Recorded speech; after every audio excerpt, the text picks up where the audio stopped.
buenas noches, amigos televidentes. Bienvenidos a un nuevo episodio de Focos y de su segmento Zoom, la empresa privada y el gobierno del presidente Bukele.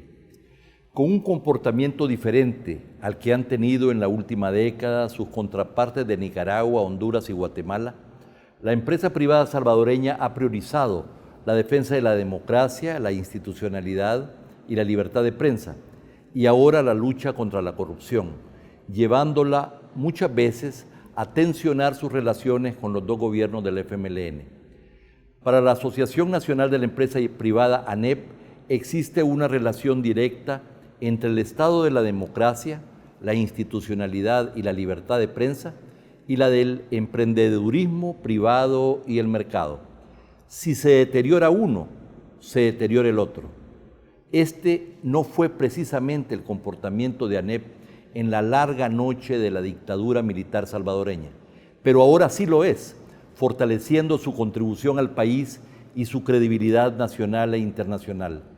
Si el nuevo gobierno fortalece ambos aspectos, preveemos que tendrá una mejor relación con la empresa privada, pero también con la sociedad civil y los gobiernos democráticos del mundo.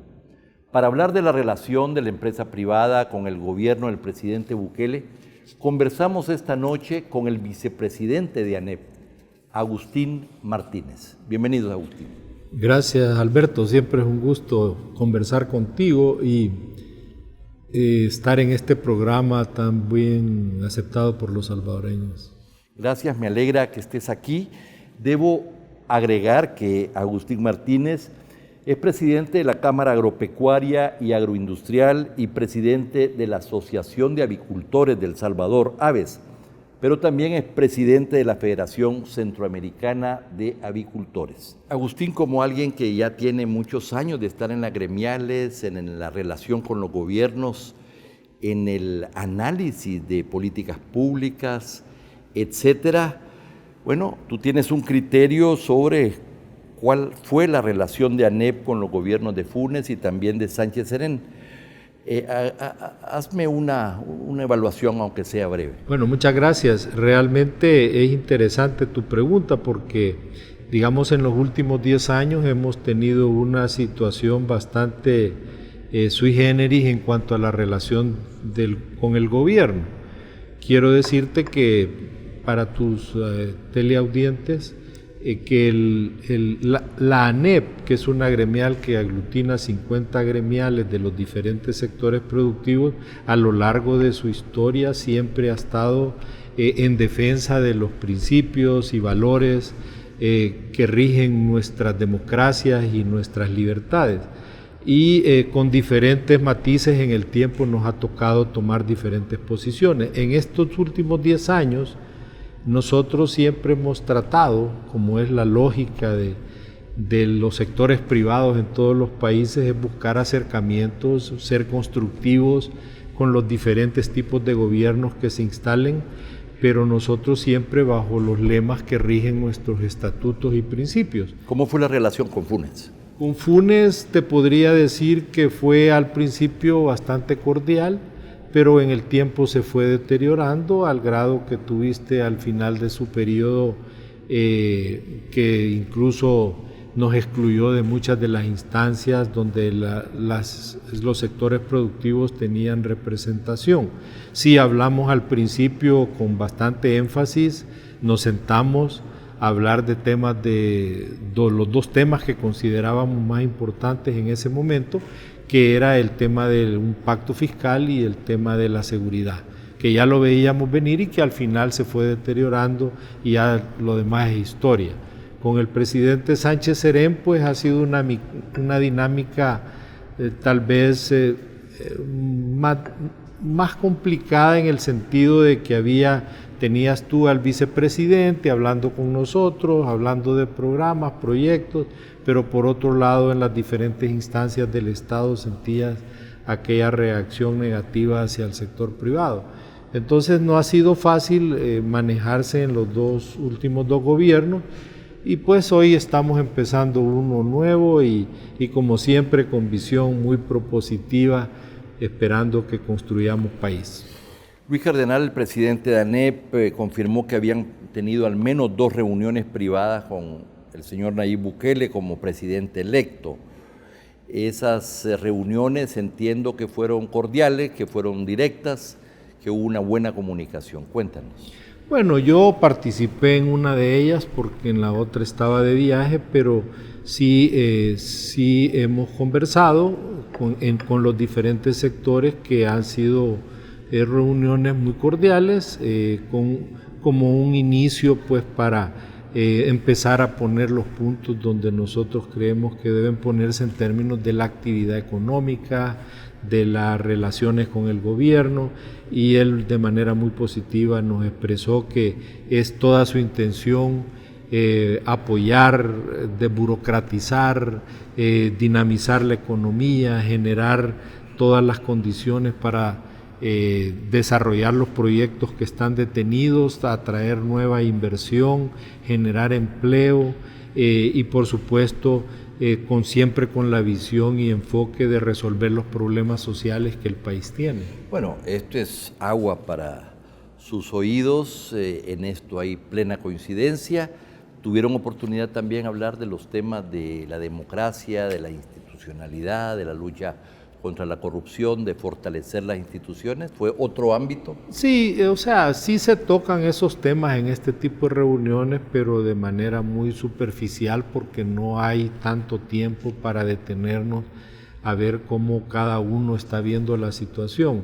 Sí, él conoce de primera mano cuáles son nuestras posiciones, porque incluso ha estado participando en el último ENADE, que fue un tema muy puntual el que atendimos ahí, pero le hemos dicho que ahí están todas nuestras propuestas a la disposición y toda la capacidad que tenemos para apoyarle en aquellas instancias que él así lo considere conveniente. Entiendo que también ustedes han hecho observaciones sobre el plan Cuscatlán. Sí, hemos revisado bastante a fondo el documento. Se le ha entregado un documento revisado, lo que él ha presentado, que más que todo tiene que ver con el ordenamiento de los puntos, de las áreas de acción, de las prioridades, pero muy puntualmente se hizo énfasis en el financiamiento que tienen todos los programas que él está promoviendo o que va a promover en su gobierno, y que de alguna manera no se ve con claridad la forma de financiarlos, pero él habla también ahí mucho de la cooperación internacional, la cual estamos viendo que con un nuevo mensaje del presidente puede acercarse y puede haber una nueva dinámica para resolver precisamente los temas de déficit en algunos programas. Sin lugar a duda, la cooperación puede jugar un papel fundamental, pero no hay duda que el tema fiscal es importante. Normalmente en el sector privado se privilegia la recaudación más por la vía de aumentar la inversión privada y el crecimiento, y con eso los mismos ingresos fiscales y los multiplicadores correspondientes. Mientras que hay otras concepciones que ponen el énfasis en más impuestos o en la introducción de nuevos impuestos. Se está hablando finalmente de que se debería de impulsar el impuesto predial, etcétera. ¿Fue esto objeto de una discusión? No entramos al detalle, como igual que en el tema que te mencionaba, no se puede profundizar ahí. Esto requiere de mucho análisis. Hay diferentes visiones en cuanto a las concepciones impositivas, pero desde nuestra perspectiva sí ya tenemos una carga bastante alta, y por supuesto se requiere revisar otro montón de impuestos. En el gobierno anterior y en los últimos 2 gobiernos se nos incrementaron cerca de 22 impuestos en diferentes situaciones impositivas, que hay que revisarlas, si eso está siendo efectivo o no está siendo efectivo. Lo que sí te podemos decir es que los gobiernos anteriores sí lograron recaudar más gracias a todos esos programas. Lo que pasa es que se gastó más y entonces no se resuelve nunca el problema del déficit fiscal. En los primeros 15 días de gobierno entiendo que no han habido reuniones con el presidente, pero sí con los diferentes funcionarios, ministros, presidentes de autónoma, etcétera. Sí, por lo que hemos visto, él ha estado atendiendo en primer lugar la agenda internacional y el nombramiento de los funcionarios.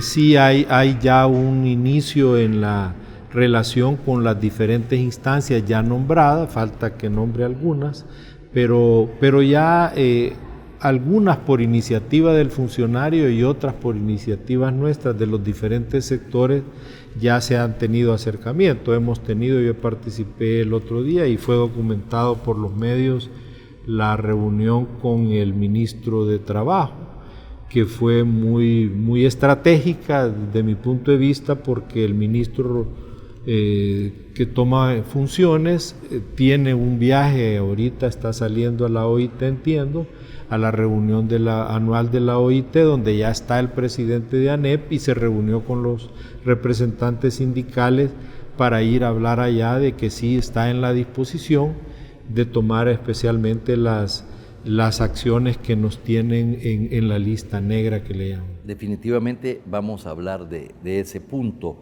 Hay un tema importante, Agustín, que es precisamente algo a lo cual tú hiciste referencia, que fue cuando el presidente Funes prácticamente sacó a ANEP de la representación en muchas de las autónomas, ¿verdad? Y desde entonces el presidente Sánchez Serén continuó bajo las mismas características. Me pregunto si ustedes han hablado con el gobierno del presidente Funes a ver si esta representación se va a restablecer o no. Mira, yo creo que es un tema de cómo ellos vean la representatividad del sector privado o sector productivo en las diferentes instancias. Nosotros no queremos estar ahí por estar ahí, queremos estar ahí por contribuir precisamente en los diferentes temas que de alguna manera ayudarán a resolver la problemática que en diferentes campos tenemos en el país. Sí lo hemos hablado muy superficialmente, pero requiere, como cada instancia o cada institución tiene su propia dinámica, llegarán los tiempos donde haya que nombrar funcionarios. Él, me imagino, va a nombrar con el cambio en muchas de las instancias sus representantes, pero estamos allí dispuestos. Pero hasta ahora no ha formado eso parte de la agenda. No ha formado parte de la agenda, nosotros no queremos forzar nada, es simplemente donde se vea la intención de que él encuentre gente y representaciones que puedan apoyar a su gobierno, así lo va a solicitar, y nosotros por supuesto vamos a gestionar en nuestra presencia en las diferentes instancias. Te lo pregunto porque me he enterado que ya están preparándose pues los nuevos representantes supuestamente del sector privado, pero que a veces no tiene toda la representatividad, ¿verdad?, que tiene ANEP. Vamos a ir a un corte comercial, no nos cambie.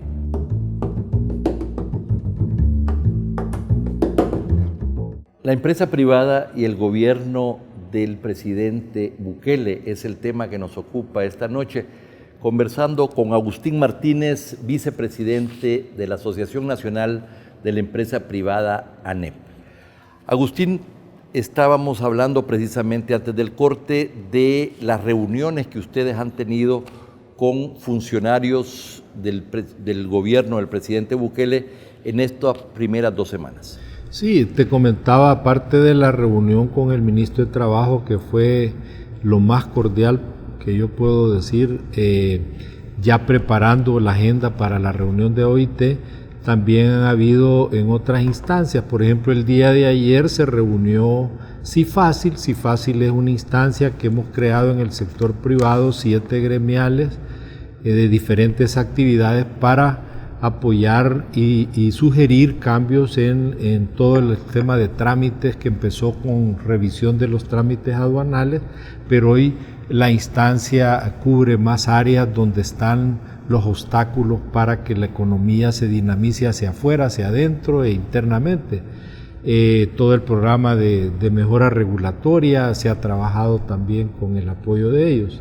Ayer tuvieron una reunión muy positiva, por lo que he oído, yo no pude participar, con el secretario de Comercio e Inversión, quien planteó también una condición muy positiva para trabajar coordinadamente, y él sugería que agarráramos los problemas por cada institución, que lo visualizáramos, lo desglosáramos así, y que él iba a atender por institución la problemática y de alguna manera a dinamizar esto para resolverlo.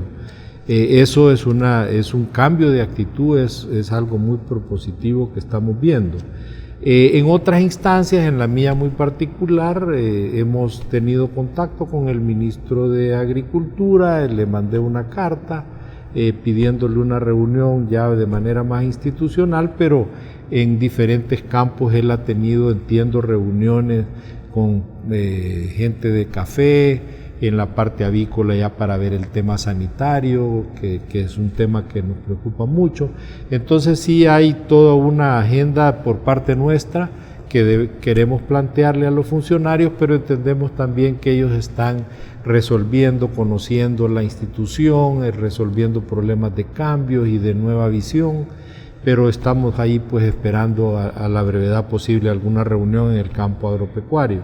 Y así con diferentes instancias, la ASI también está, Coexport, entiendo que ha tenido algunos acercamientos también, entonces la dinámica comienza y esperemos pues que sí tener una relación bastante cordial con este gobierno. Esta semana el vicepresidente Félix Ulloa manifestó que el gobierno ya trabaja en la creación de una comisión internacional contra la impunidad, como instancia independiente de combate contra la corrupción, pero también pues de apoyo a las instituciones. ¿Cuál es la posición de ANEP al respecto? Nosotros hemos mantenido desde un inicio pues que sí estamos de acuerdo en que hayan instancias de combate frontal a la corrupción.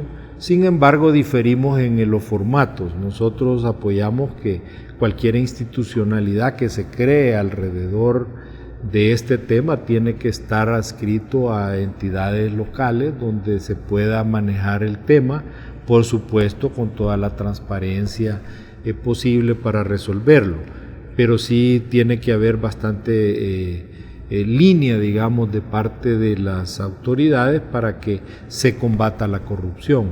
Nosotros apoyamos pues que haya una instancia que se coordine con la Fiscalía y que con las demás instancias judiciales puedan hacer un trabajo para combatirlo radicalmente. Hasta ahora el presidente Bukele no ha dado ninguna conferencia de prensa formal, tuvo una pequeña intercambio con la prensa desde Casa Presidencial, entiendo el primer día.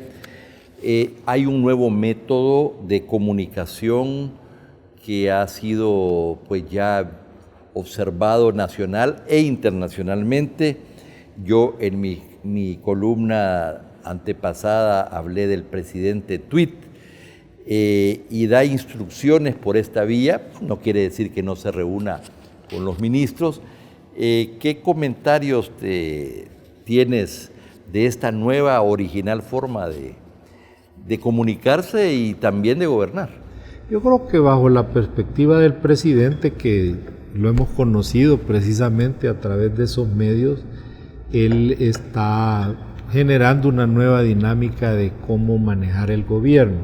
Para nuestro entender y quizás preferiríamos un poquito más de profundidad en los temas, pero es su estilo, es su forma de ver las cosas. Ojalá que podamos en cada uno de los temas que él apunte ahí, podamos profundizar, desarrollar y generar realmente el cambio que se quiere. Bien, hablemos un poquito de este gran tema.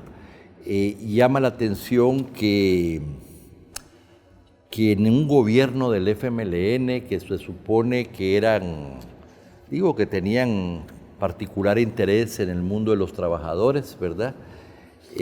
La Organización Internacional del Trabajo, que trata tanto con sindicatos, con trabajadores, pero también con empresarios, nos haya puesto en la lista negra por incumplir el convenio 144, por no haber reactivado el Consejo Superior del Trabajo, que es la instancia tripartita entre gobierno, trabajadores y sector privados.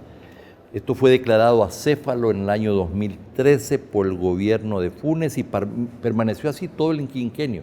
Háblanos de esto y de qué está haciendo en este momento, por un lado el ministro de Trabajo, pero por otro lado Luis Cardenal, presidente de ANEP.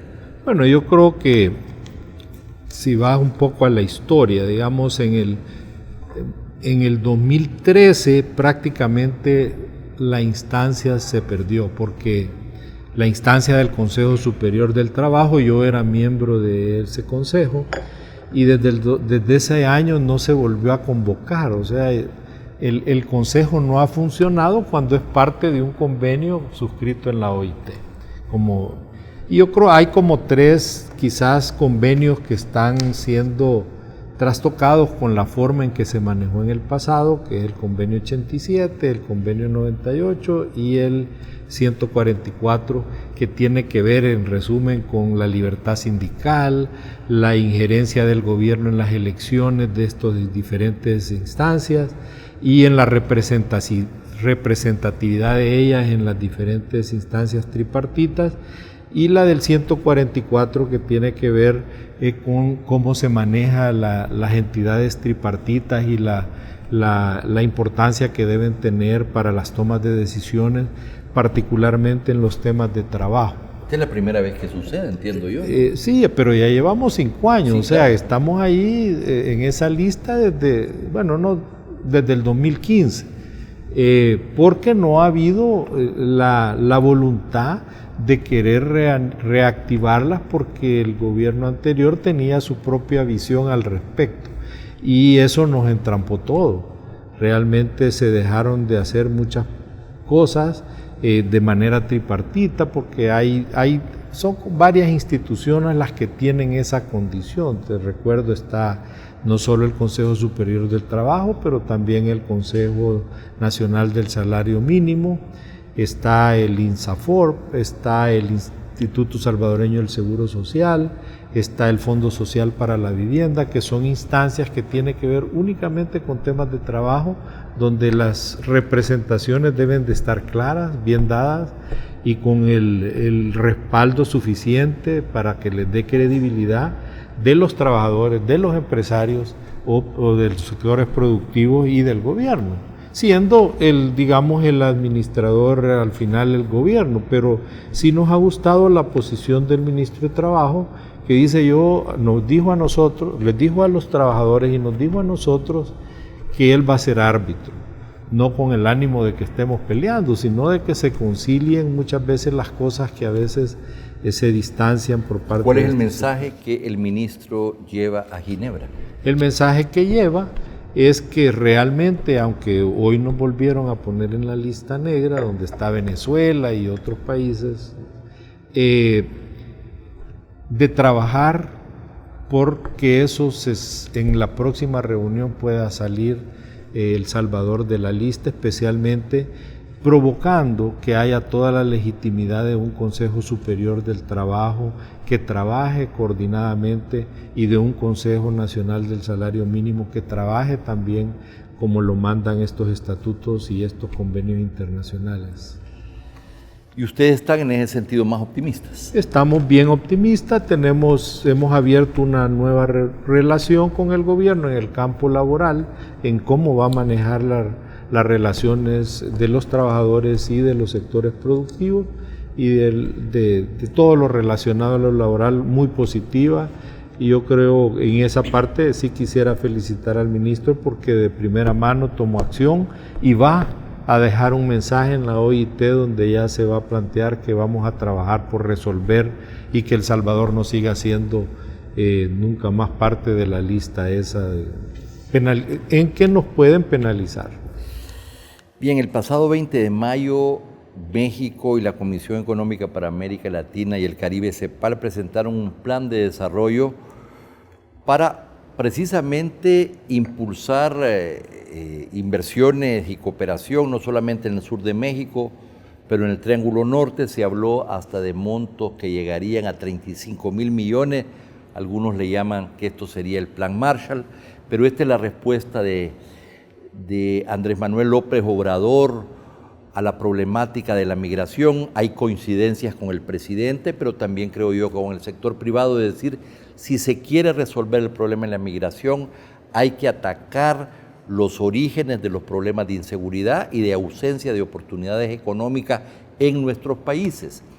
Y pareciera que esto puede llegar a cobrar un papel importante. El canciller de México, Marcelo Ebrard, aseguró este jueves que en el acuerdo que llegó con Estados Unidos se comprometió a invertir 7.800 millones de dólares en Centroamérica y México. Pero entiendo, Agustín, que todavía el sector privado, que está llamado a jugar un rol importante, el sector privado tanto de México como el Triángulo Norte, no han tenido reuniones sobre esto. No, yo creo que esto está... Recuerda que estamos con un nuevo gobierno que está tomando la posición. Guatemala creo que está un poco complicado con su elección. Yo creo que esto abre una nueva oportunidad. Ahorita no se ha dado ese acercamiento, tal vez a una instancia oficial sí, pero como esto tiene que ver con la dinámica de los gobiernos, también hay que verlo en ese contexto. Digamos, El Salvador tiene una oportunidad, si eso va a ser así, si va a venir toda esa cantidad de plata para ayudarnos a resolver nuestros problemas, El Salvador tiene la oportunidad de tomar el liderazgo de esto, porque Guatemala está complicado, Honduras está complicada, Nicaragua está complicada, Costa Rica en la parte social y de los empleados públicos se le está complicando bastante. Entonces creo que el nuevo gobierno, que está teniendo una muy buena relación con los Estados Unidos y con México, puede tomar de alguna manera el liderazgo para dinamizar esto. Yo coincido contigo, creo que hay una interesante oportunidad que se está abriendo. Finalmente, esta semana comenzó con la inauguración del 6º hangar de Aeromán. Ahí estamos viendo un ejemplo concreto de inversión, de trabajo decente, muy bien remunerado, 3.000 técnicos o 3.500 técnicos y profesionales con perspectivas de mayor crecimiento. El presidente Bukele asistió y dio un discurso muy optimista, diciendo, esta es una muestra de lo que puede ser El Salvador, necesitamos empresas como estas que quieren invertir, esta es la muestra que El Salvador es el mejor lugar donde pueden invertir, y si hay problemas, han habido problemas de aduana, eso se va a resolver pronto. Es decir, es un mensaje al país y al mundo de venga la inversión para El Salvador, estamos listos. Me parece que ese discurso marca también un cambio muy importante respecto al gobierno anterior, y además acompañado de medidas concretas. Es una guerra declarada al tortuguismo reumático, como le llamo yo, en las instancias estatales. ¿Cómo fue recibido por el mismo sector privado este mensaje del presidente? No, mira, es que eso es lo que queremos oír, o sea, y que se ejecute lo que se dice en los discursos. Yo creo que fue muy positivo y aprovecho la oportunidad para felicitar a Roberto Crita, a Aeromán, a Ricardo Sagrera, que esta semana recibió también el premio ASI, porque son empresarios que están demostrando a dónde puede llegar El Salvador. Sí tiene la visión, tiene los apoyos de las diferentes instancias para que se destrabe todo lo que nos detiene. Y has hablado de dos empresarios precisamente globalizados, por decirlo así, es decir, que compiten en mercados globales, internacionales, y que eso tiene beneficios muy importantes para El Salvador. Sí, yo creo que eso es importante apuntarlo. Si tú te vas a la historia de esas empresas que hace 80 o más años empezaron igual, o sea, eran empresas pequeñas que tuvieron la visión, las familias fueron poniéndole su novedad cuando vinieron las nuevas generaciones, y hoy tiene esas empresas de orden global. Eso deben ser los parámetros que deben regir a nuestro gobierno para ver a dónde podemos llevar a El Salvador como país. Si más empresas lográramos ese tipo de visiones y de llegar a estos mercados que son altamente competitivos, te digo. Así es. Finalmente, hay una información que no ha sido discutida o analizada suficientemente, pero me parece muy importante. Javier Argueta, que era el asesor jurídico o gerente legal director legal de ANEP, fue invitado por el presidente de la República a ser asesor jurídico, entiendo, de la presidenta. Esto puede haber sorprendido a alguna gente, pero me parece que es una iniciativa interesante. ¿Cómo la ven ustedes? Bueno, mira, yo creo que desde varios ángulos te la puedo analizar. Digamos, en el ámbito personal de Javier, es un reconocimiento a su capacidad profesional. Fue una decisión muy personal que nos la comunicó unas semanas antes, cuando ya el presidente había hablado con él, pero creo que para el gobierno también puede ser un gran apoyo. Digamos, Javier es alguien que tiene ya varios años de estar en diferentes temas, bastante profundizando de manera bastante amplia en temas de constitucionalidades, de temas de las diferentes áreas donde hemos tenido que trabajar como ANEP para precisamente fomentar la institucionalidad, fomentar la legalidad, las normativas adecuadas y en línea con un país que se proyecte al mundo. Yo creo que desde esa perspectiva, mis felicitaciones a Javier, y por el lado del gobierno también, que se llevan un buen elemento que pueda asesorarles en las diferentes instancias que el presidente así lo estime conveniente. Agustín, muchas gracias por tu presencia esta noche en Focos. No, muchas gracias a ti por invitarme y a tus órdenes siempre. Gracias. Y a ustedes, amigos televidentes, gracias por su sintonía. No nos cambie, hay mucho más contenido en Focos.